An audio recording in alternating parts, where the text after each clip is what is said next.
एक जवाब मैं प्रपोज करता हूं आज। स्पीकर सर, हजारों साल पहले हरियाणा में कुरुक्षेत्र में एक युवा को, अभिमन्यु को 6 लोगों ने चक्रव्यूह में मारा था। 6 चक्रव्यूह में फंसाकर मारा था। सर, चक्रव्यूह के अंदर डर होता है, हिंसा होती है, और अभिमन्यु को चक्रव्यूह में फंसाकर, ट्रैप कर 6 लोगों ने मारा। मैंने चक्रव्यूह के बारे में थोड़ी रिसर्च की और पता लगा कि चक्रव्यूह का एक दूसरा नाम होता है पद्मव्यूह, मतलब लोटस फॉर्मेशन। तो जो चक्रव्यूह होता है स्पीकर सर, वो लोटस के शेप में होता है, कमल के फूल के शेप में होता है। 21वीं सदी में सर एक नया चक्रव्यूह तैयार हुआ है स्पीकर सर, वो भी लोटस की शेप में है सर, और उसका चिन्ह प्रधानमंत्री जी अपनी छाती पर लगा के चलते हैं। सर, जो अभिमन्यु के साथ किया गया था, जो अभिमन्यु को चक्रव्यूह में फंसाया गया था, वही हिंदुस्तान के साथ किया गया है। हिंदुस्तान के युवाओं के साथ, हिंदुस्तान के किसानों के साथ, हमारी माताओं बहनों के साथ, स्मॉल बिजनेसेस के साथ, मीडियम साइज बिजनेस के साथ। सर, अभिमन्यु को 6 लोगों ने मारा था।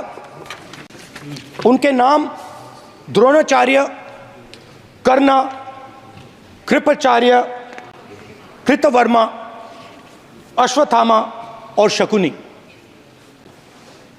सर, आज भी चक्रव्यूह के बीच में 6 लोग हैं। सर, चक्रव्यूह के बिल्कुल सेंटर में, चक्रव्यूह में हजारों लोग होते हैं सर, मगर उसके बिल्कुल सेंटर में 6 लोग कंट्रोल करते हैं। तो जैसे उस टाइम 6 लोग कंट्रोल करते थे, वैसे आज भी 6 लोग कंट्रोल कर रहे हैं। चक्रव्यूह को नरेंद्र मोदी जी, अमित शाह जी, मोहन भगवत जी, अजीत दोवल जी, अंबानी और अदानी जी कंट्रोल कर रहे हैं। प्लीज, एक मिनट, प्लीज, नहीं सब बोलने दीजिए। हाँ, आप बैठिए। माननीय सदस्य, आप संवैधानिक पद पर हैं। आपके कई माननीय सदस्यों ने यहाँ पर मुझे लिख कर दिया है कि जो माननीय सदस्य का सदस्य नहीं है उसका नाम नहीं लें। आपने लिख के दिया है। नो, आपने क्या, आप उसकी पालना करना चाहते हो? स्पीकर सर, गलत। मैं माननीय स्पीकर सर, एक minute, hold on. Speaker sir, अगर आप चाहते हैं तो मैं एक मिनट, मैं प्रतिपक्ष के नेता से ये तो अपेक्षा करूंगा सही कि वो सदन की नियम मर्यादा को बने, ये अपेक्षा करता हूँ। आप चाहे नहीं करें, पर मैं अपेक्षा करता हूँ। नहीं सर, मैं, अगर आप चाहते हैं सर, मैं NSA का और अदानी और अंबानी का नाम इस लिस्ट से निकाल देता हूँ। फिर माननीय सदस्य, आप अगर आप चाहते हैं सर। प्लीज, मैं नहीं चाहता। सदन के नियम प्रक्रियाओं से सदन चलता है। सर, अगर आप कहते हैं मैं निकाल देता हूँ। नो सदस्य, मैं 3 ही नाम यूज करूँ। नहीं माननीय सदस्य, नहीं कहा। और आप वीडियो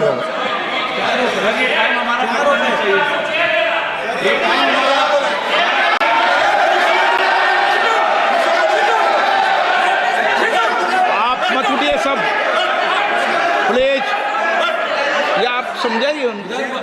हाँ, आप Speaker sir, the Chakravyu that has captured India has 3 forces behind it. First is the idea of monopoly capital, that 2 people should be allowed to own the entire Indian wealth. So one element of the Chakravyu is coming from the concentration of financial power.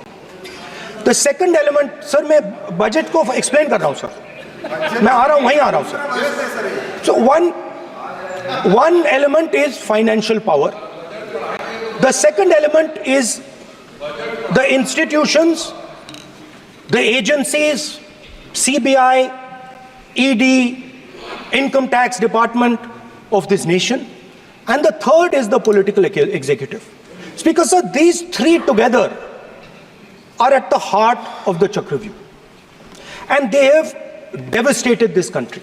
Speaker sir, my expectation was that this budget would weaken the power of this Chakravyuh, that this budget would help the farmers of this country, would help the youth of this country, would help the laborers, the small businesses of this country.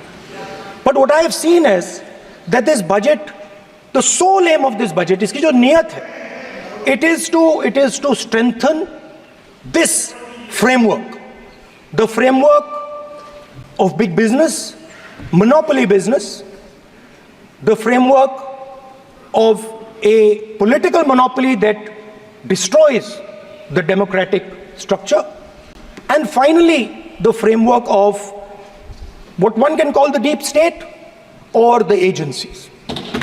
And the result of this has been the first पहला काम इस चक्रव्यूह ने क्या किया, जो हिंदुस्तान को रोजगार देते हैं, स्मॉल एंड मीडियम बिजनेसेस हैं, जो करोड़ों युवाओं को रोजगार देते थे, उन पर इस चक्रव्यूह ने आक्रमण किया। कैसे किया? नोटबंदी, जीएसटी और टैक्स टेररिज्म। आप लोग आतंकवाद की बात करते हो, पूरे देश में अगर कोई भी व्यक्ति छोटा बिजनेस चलाता है तो रात को उसको फोन कॉल आता है इनकम टैक्स डिपार्टमेंट से, जीएसटी से, और टैक्स टेररिज्म का वो शिकार बनता है। इस टैक्स टेररिज्म को रोकने के लिए बजट में आपने कुछ नहीं किया है।